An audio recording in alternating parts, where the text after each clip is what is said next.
सभी को ये वीडियो जरा से भी अच्छा लगेगा तो आप हमारे वीडियो को लाइक, चैनल को सब्सक्राइब और दोस्तों में शेयर और खाना पीना ना बनहिले बाड़ू भोरही से मुँह लटकइले बाड़ू तो का करे ए रानिया। खाना पीना ना बनहिले बाड़ू भोरही से मुँह लटकइले बाड़ू काहे बेचैनी बाड़ू करे जा देखल न जाता तरफ तरफ देहला दरदिया सैया दोनों तरफ रगड़ी ले लेते बारा रगड़ी ले लेते बारा।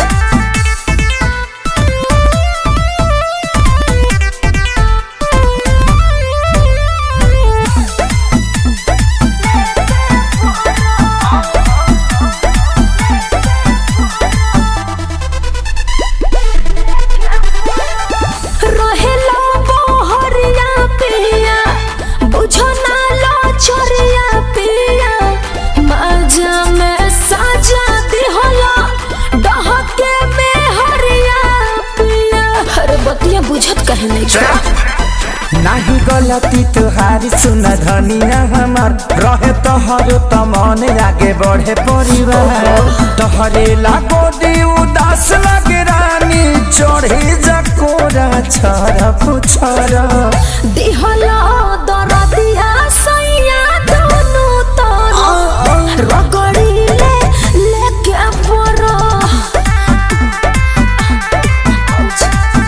रगड़ी ले लेके बरा।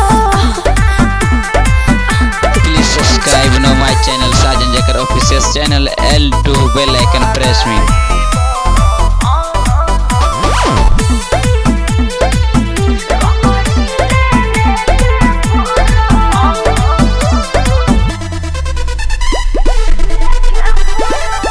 लग से जब कवा सपिया होला ना बरदा सपिया दूरी बनावा कुछ दिन आवा न पास सपिया।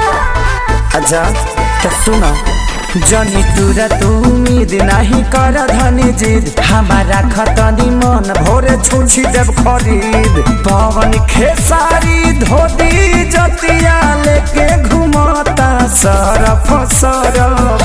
अगर आप हमारे चैनल पर नए हैं तो हमारे साजन जेकर ऑफिशियल चैनल को सब्सक्राइब जरूर करें और वीडियो को लाइक करें ताकि हमारे नए नए वीडियो सबसे पहले आप तक पहुंचे। और हाँ दोस्तों में शेयर जरूर करें और कमेंट जरूर करके बताएं कैसा लगा। धन्यवाद।